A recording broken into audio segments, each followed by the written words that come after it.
All right, good morning. Welcome back to the show. It's almost 7:15. You're watching Daybreak, the show that brings you to think about as we begin the day. My name is Sam Gituku. And my name is Zinzi Kibiku. It's always a pleasure to have you with us here. This being a Tuesday, we're having, apart from the host, an all-female panel to discuss. The panel is all-female. Yeah, I'm not part of the panel. Just to make sure, clarify things for the audience. And we'll be taking a look at some of the stories making headlines on the local dailies.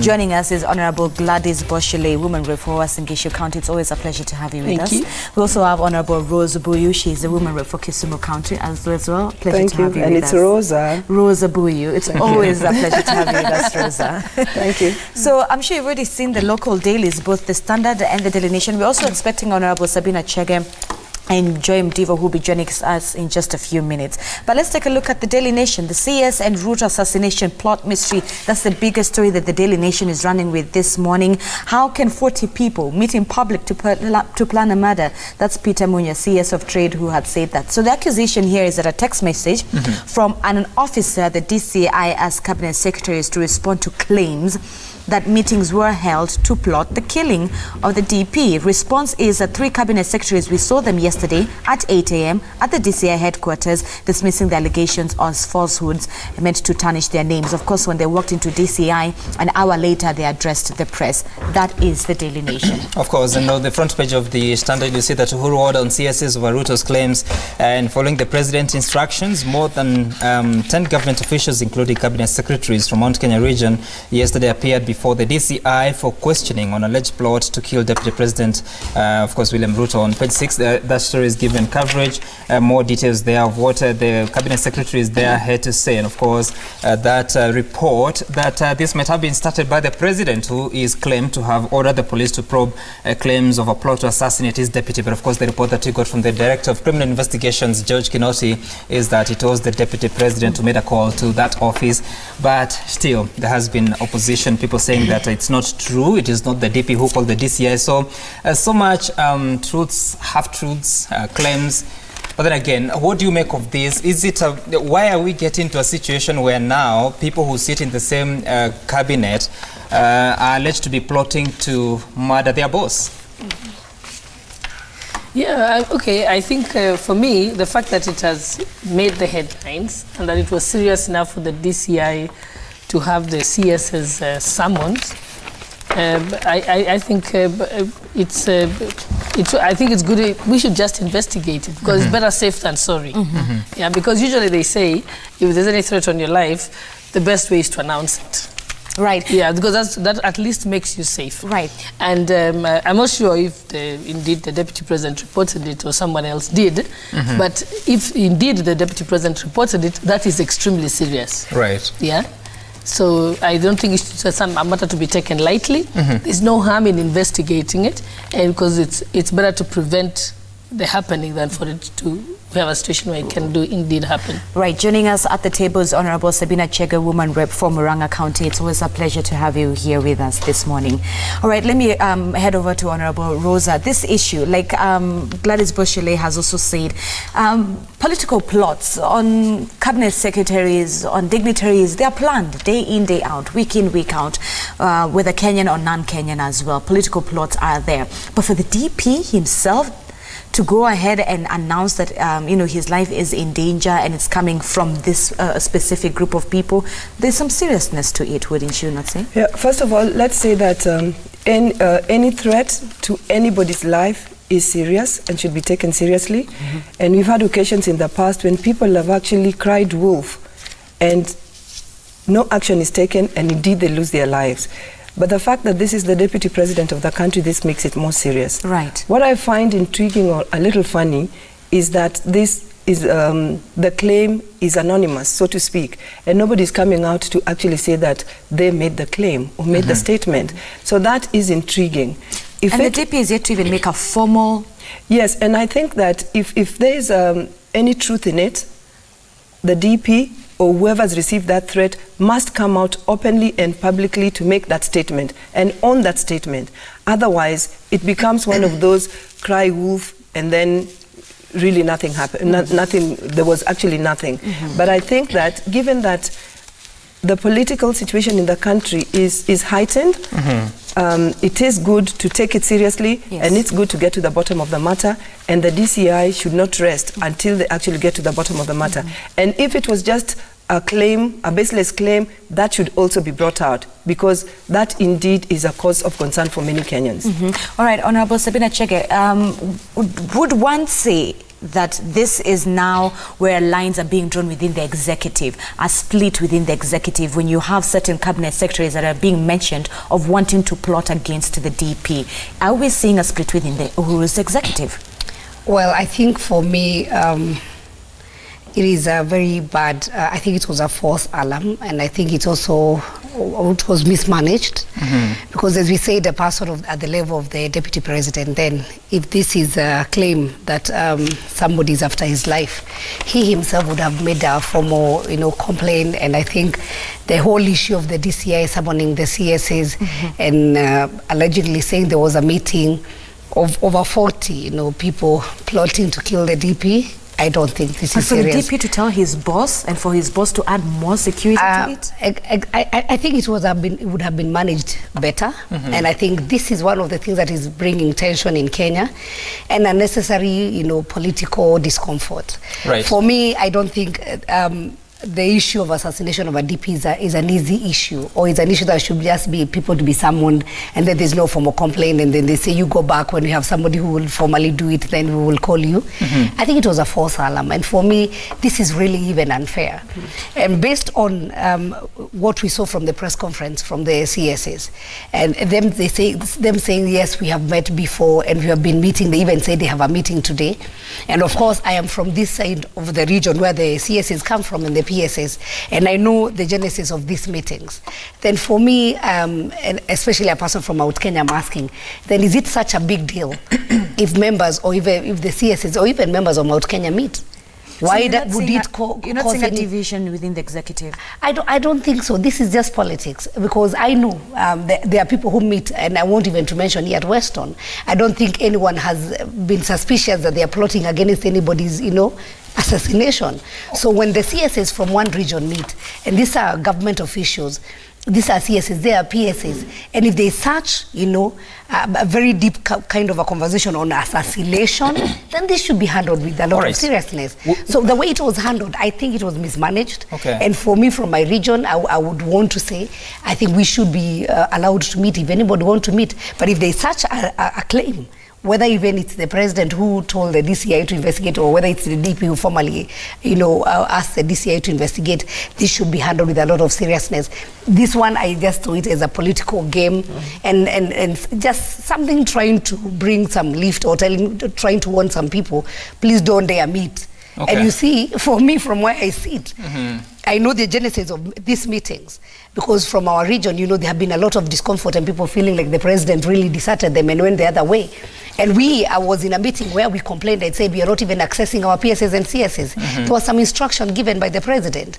So now coming to hear that the result is that they are planning to assassinate somebody at the level of the DP, this is serious. But I think I read politics, and it's not even fair for Kenyans. We should not be discussing this. Honorable Sabina, we'll get back to that, especially when we get to listen to what Peter Munya, the Cabinet Secretary for Trade and Industrialization, had to say. But I want us to focus first on the Cabinet Secretary. Peter Munya confirms that indeed they have been meeting, and they are meeting because they were asked by the President that they need to improve the situation within the Central Region. You're saying that the Central Region, Mount Kenya region, has been complaining of the CSS not being accessible. I'm just wondering, these are CSS not exactly mandated to manage affairs of the Central Kenya. They are holding dockets that manage affairs of the national government, national executive. So how would you, is it normal practice that you have CSS meeting for a particular region because they come from there? It is no. Let me say this. I come from Nyanza, and Luo Nyanza for that matter. And I know that our group has also been meeting CSs to discuss development in our regions. So it is okay if a region requests that they'd like to meet the CSs. After all, these CSs are in public service to serve the people. So if a region has specific issues that they want to discuss with the CSs, it is okay for that region to meet with the CSs. There's no issue about that. And I can confirm that as Nyanza, we've also been meeting CSs, despite the fact that they work for the whole country. Right. The leaders from Nyanza have been meeting CSs, but the CS, Munya, confirmed that CSs, principal secretaries and parastatal chiefs from Mount Kenya region have been meeting. Don't you find that sinister? It is not, and I want to say politics are also very regional and they are local. And even CSS and PSS from other regions have been meeting. This is not just about Central Kenya. And I can tell you, once you like have the presidency, and we know the president is, of course, in charge of the republic, the entire Republic of Kenya. But a region feels our work has been we have just been voting machines, but we don't see any development coming in. Every politics is local. And so for us, if a CS is appointed, and the CS come from whatever region, we have the authority and to actually go and demand from the president or even from themselves that we require attention. And especially when you have people who understand your region more, it becomes even more easier. So I don't see anything sinister.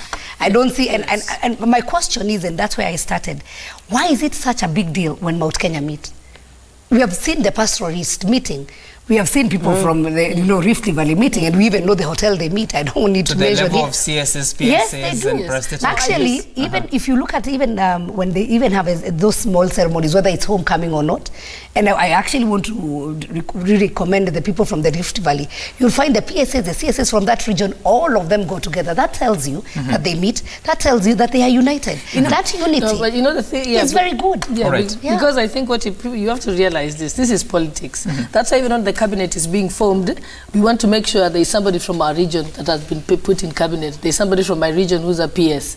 There is somebody from my region who's a CEO of a state corporation or chairman of a state corporation. That is the way the political system does work. And yes, it is normal, as Honorable Sabina Chega has said, that you may find we have meetings as members of parliament from the North Rift, and usually we would meet with not only the members of parliament, but also even with the people who are parastatal chiefs, who are, CSS, etc., in order sometimes to chart the way, because even if those people are in CSS for the whole country, still, at the end of the day, they have their own locality where they come from has expectations of them. Right. But it does not mean that we only meet with the CSS or PSS from our region.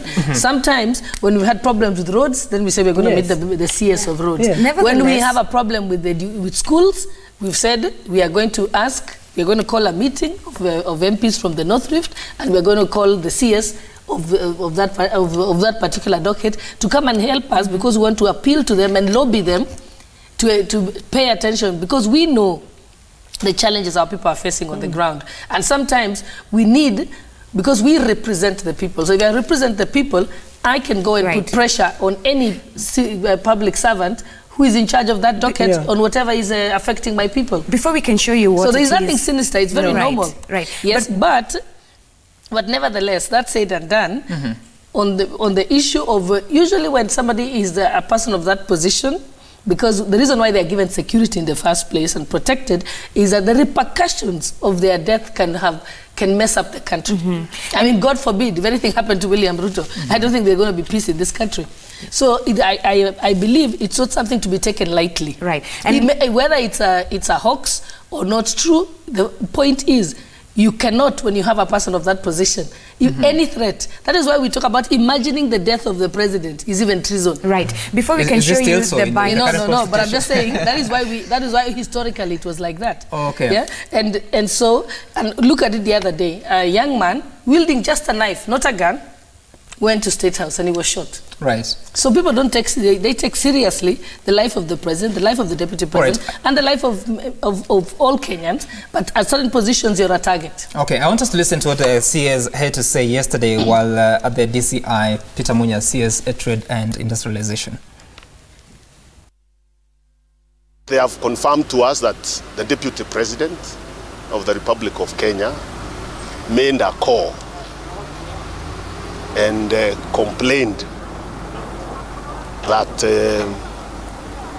some cabinet secretaries and some other senior government officers have been meeting at Lamanda, and they gave a specific date of 14th May. And in that meeting, there were plans that were being hatched in that meeting at Lamanda to kill him.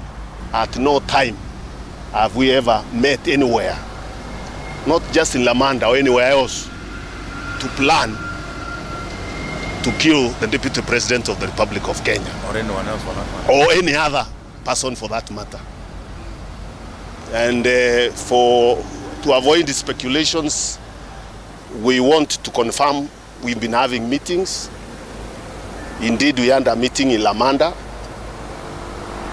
And we will continue having meetings. There is nothing sinister, nothing unusual for people from a particular region in this country to have meetings, to discuss affairs affecting their region, especially when there are complaints. Those are the meetings we have been having at Lamanda, and in fact we have another one tomorrow to continue sorting out those issues of development that affect the people of Mount Kenya region. So that is Peter Munya, CS for Trade, there yesterday giving his remarks after they were at the DCI for about an hour.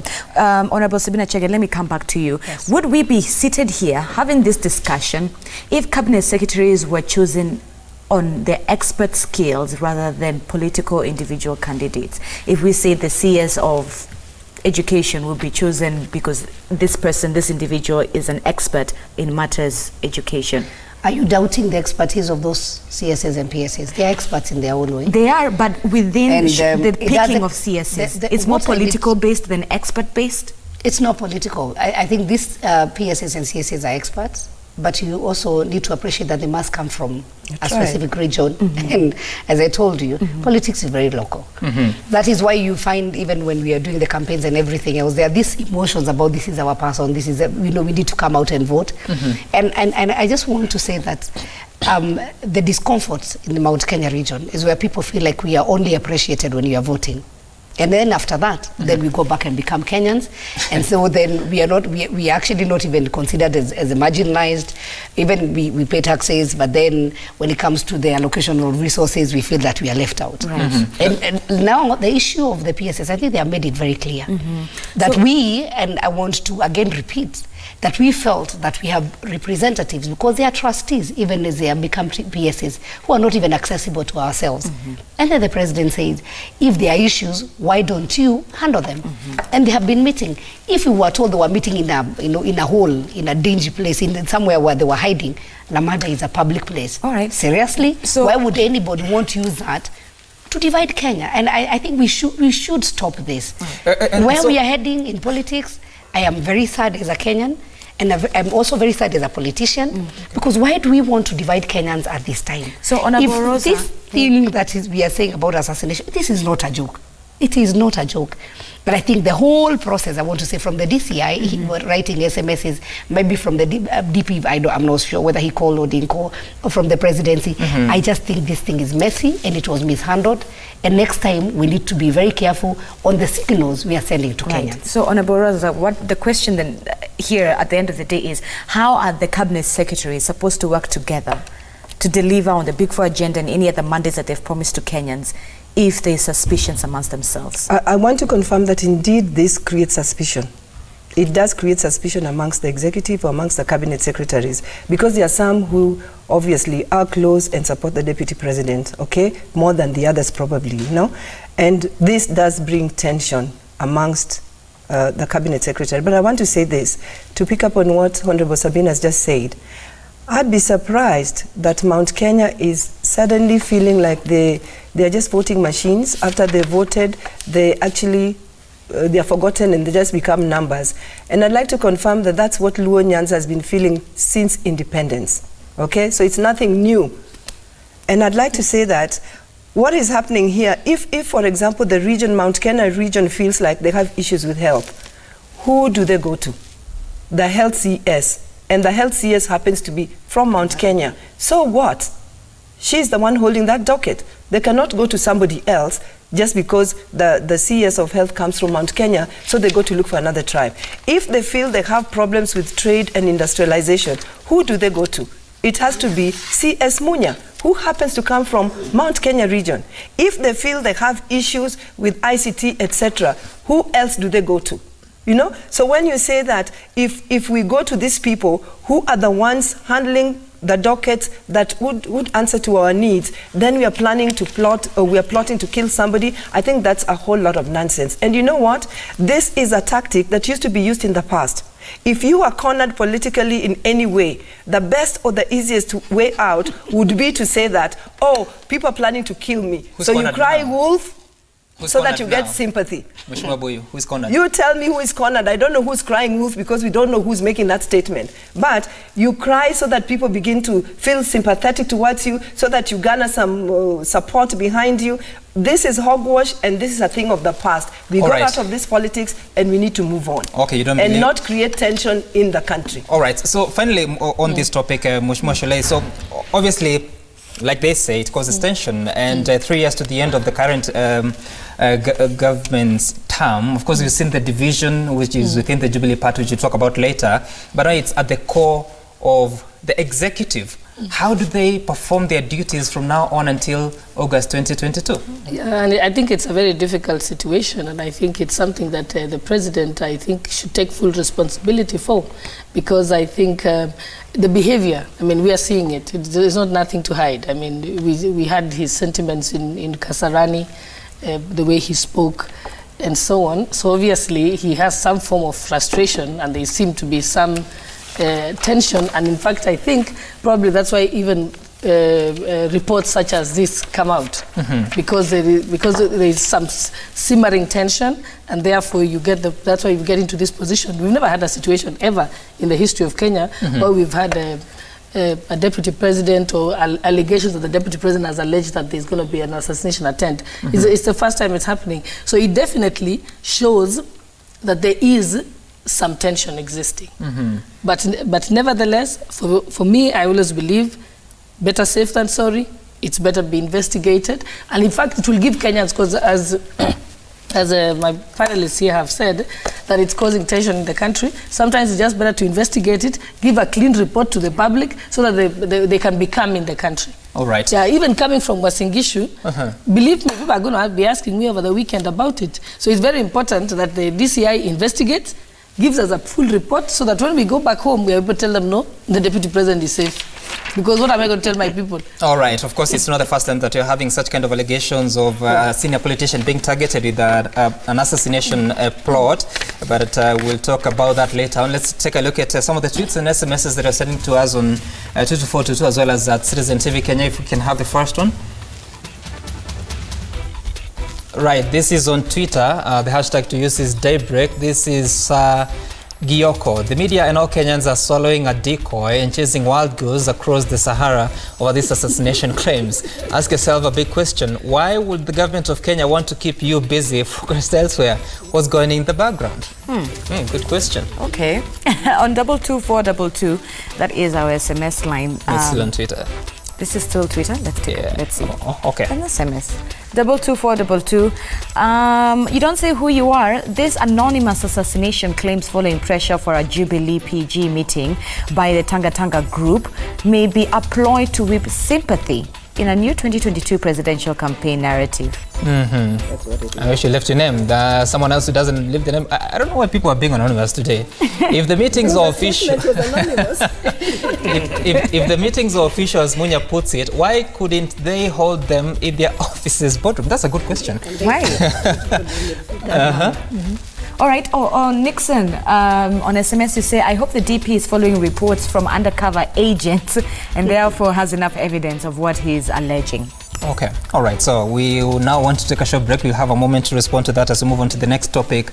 But you can continue to tweet us your views at Citizen TV Kenya, at Sam Gituku, at Zinzi_K. The hashtag to use is Daybreak, or text us your views on 22422.